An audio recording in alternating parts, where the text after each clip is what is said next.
పలికిన ప్రతి మాటలో తెలిసెను ప్రేమే ఇలా ముడిపడి వెంటనే నన్ను విడిపోతే ఎలా వదలదు మదిలోన మొదలైన వేదన మరణములోనైన లేదేమో ఈ యాతన దొరికిన వరమన్నది నా సొంతం కాదని తెలిసి మనసున ఉరిమినదే ఆ మేఘం కనులలో తడిసి ఎదసడి అడిగనే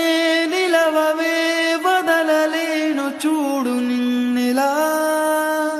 ఒక క్షణమే పద పదమని మనసు ఇప్పుడిలా